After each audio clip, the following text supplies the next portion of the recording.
A sequel to a Pixar movie 9 years later. I wonder how my emotions are going to feel about that. Yay, yay, he's so happy. We're all so happy. I'm happy he's happy. Yeah, I guess he is happy. But he's gonna be pretty sad when he finds out there's gonna be a Toy Story 5.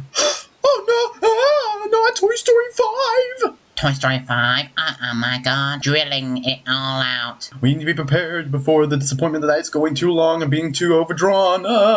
What? Toy Story 5? But it wasn't even in the name for the fourth one! Oh Guys. no, not Toy Story 5! Guys. No Toy Story 5. Guys. No Toy Story 5! No Toy Story 5! No Toy Story 5! No Toy Story 5. No Toy Story 5! No.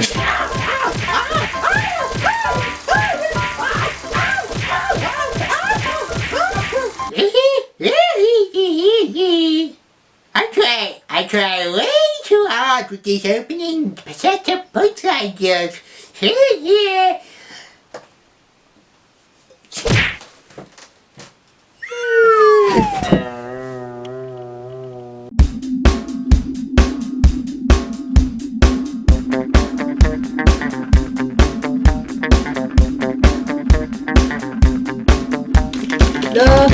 Filming Daniel.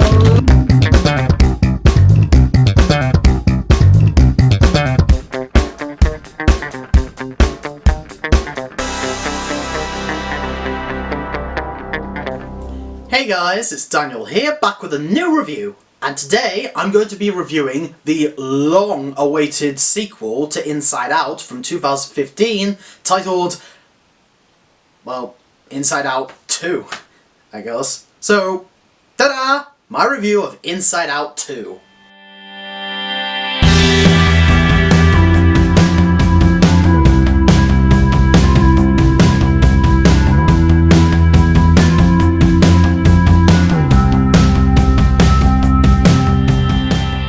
So Inside Out 2 takes place about a year after the events of the first Inside Out, and it follows joy, Sadness. fear, Yeah, disgust. And anger. who are continuing to do their jobs of controlling the emotions of Riley, who is now turned into a teenager, is now turned 13, and is going through a big stage in her puberty years. And because she's hit puberty, new emotions are called for, including anxiety and some other new emotions. And when Riley is going to this little camp for 3 days to try out for the big hockey games, things are trying to kind of come into form, with Joy and her friends and Anxiety and her friends trying to make sure that things are evened out. And truth be told, I don't think Anxiety is fully on board. Okay, so before I talk about what I think of this movie, I should probably discuss what I think of the first Inside Out movie from 9 years ago in 2015. I love the first Inside Out movie, okay? That was a very nostalgic movie. It was a very unique kind of movie. It had great animation, some of the most prettiest colours ever, some of the most heartfelt, emotional moments, especially if you were a kid going through the stages of moving and struggling to keep your happiness alive, and great messages about expressing more than one emotion to help be yourself. And the voice acting was solid, and when it came out, I just felt very, enchanted by it, and I just felt like it really hit me in the foreground. So, 9 years, we get a sequel. Wow. Has it really been 9 years already? Man, time just flies by, doesn't it? And when I heard that they were making a sequel, I was like, okay, I wasn't expecting too much of a sequel, but hey, everybody loved the first one, and there's so many things more to explore with somebody's thought process, so why not do a sequel? And by the trailers, with the new emotions that's going on, and Anxiety coming in, and you may have seen the second trailer, so this isn't technically a spoiler, Anxiety and her new emotions end up kind of taking over Riley's mind. And again, I won't give too much away, but they show that in the trailers, so it's not too much of a spoiler. We got some new characters, and some new locales to go to throughout Riley's, long-term memory section. Although I was kind of iffy about some of the recasting they had for Fear and Disgust, but we'll get to that later.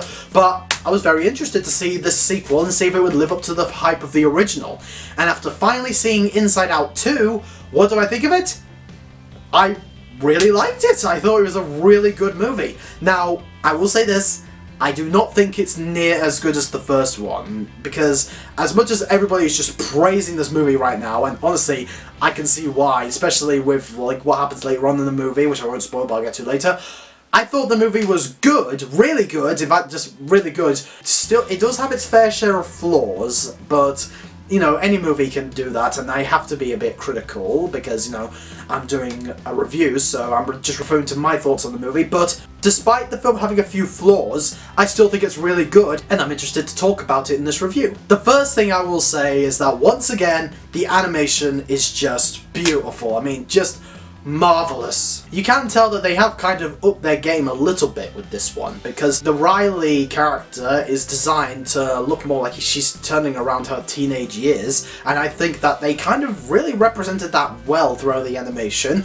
The expressions of the characters are different, but they have still the same unique designs as the original, you know, like with Joy being all yellow and Anger being all red and all that stuff. They do kind of look like plush toys, which, you know, I'd buy them. Okay, maybe not buy them immediately, but, you know, I buy them for my kids whenever I have some. The voice acting is also fantastic, from the OGs to the new additions.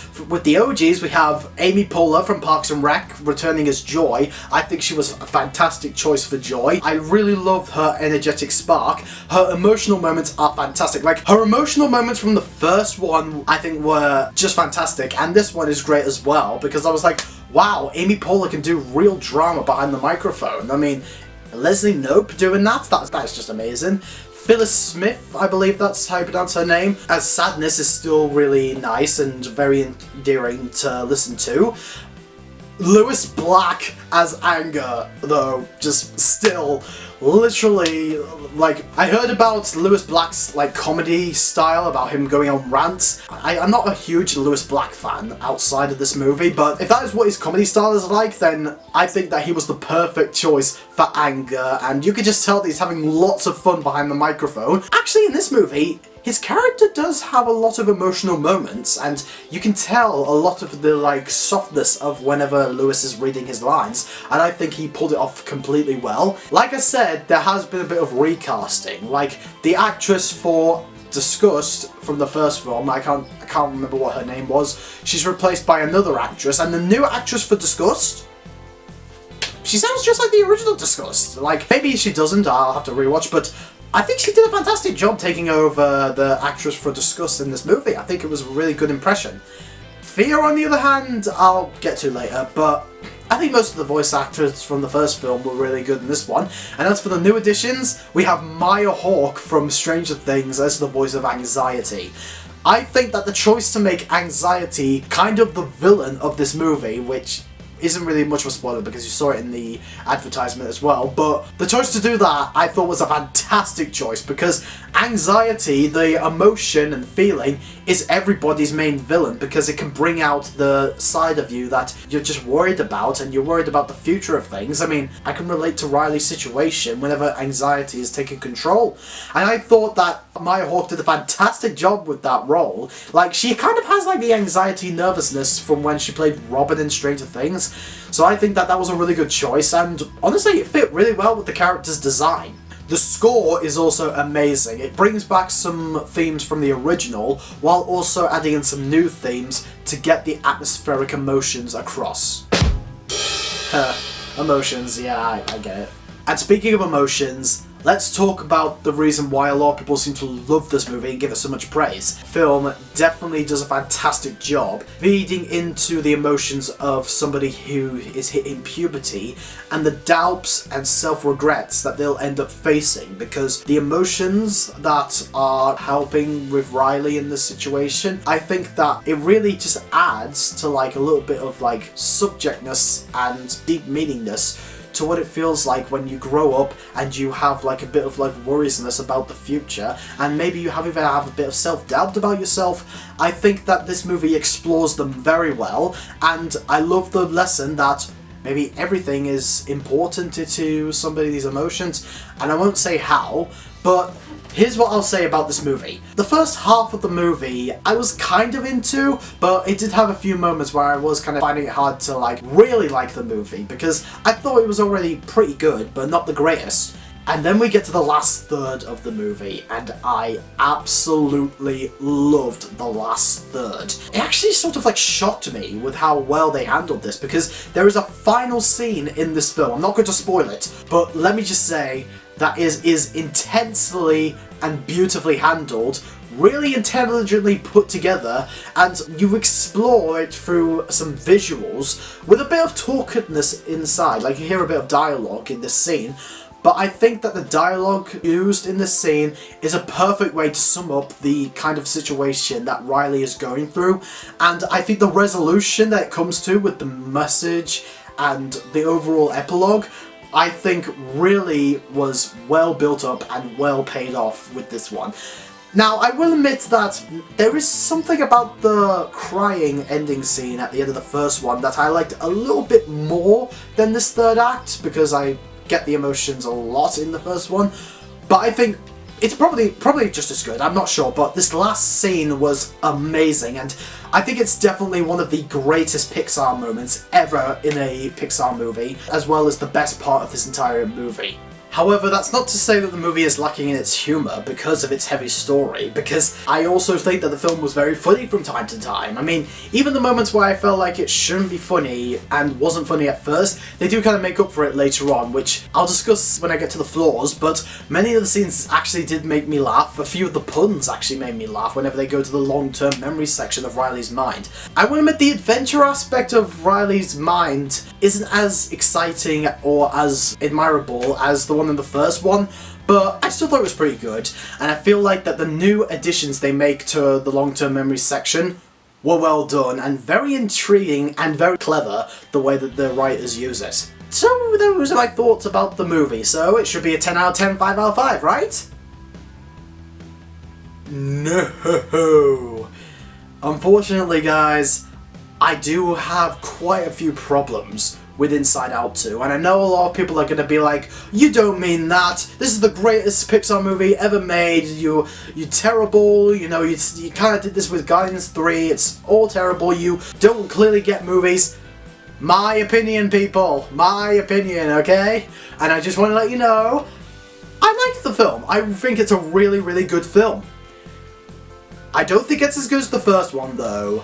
And I do have to acknowledge, it does have its flaws. My biggest problem with this movie is that while a lot of the jokes and while a lot of the childish stuff in the movie was really well done and kind of hit a bit of nostalgia inside of me, there are many moments in the movie where I was going like this. No.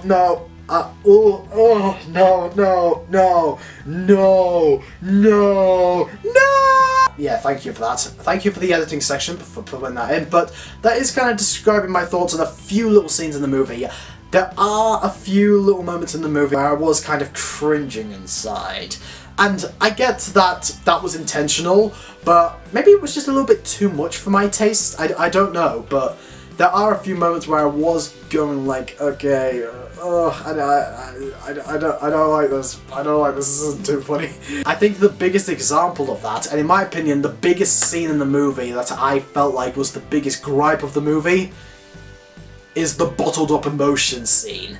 Now, if you saw in the trailer, Joy tells Anxiety, you can't just bottle us up like this, and then you get that scene where they're in the jar, in the dark, and then Fear's like, we are suppressed emotions! And I think the biggest reason why this movie isn't as good as the first one, and I felt like it's the reason why a lot of the rating for this movie has kind of dropped for me, is because this entire, like, little 3 to 4 minutes part of the movie, I was really cringing inside with this moment. I know other people might be able to get through it fine, but there's a joke in this scene where I felt like, oh my god, you're gonna bring that in? You're really gonna bring that in? Like, oh no, this is too much. This is too much for me to handle. It's so cringy. Like, oh, please stop it, please. And I guess you're supposed to feel like that, and even Anger acknowledges it, which in my opinion, that's the best part of that scene, is Anger's response to it. I felt like it was that part. But the joke itself that Anger was responding to, I don't know. I felt like I should be able to like this, because I'm fine with the type of joke and the type of like thing that they come across. I'm fine with it whenever it's done somewhere else, although there are a few elements to that part where I felt like it was a bit cringy, and that's no exception here.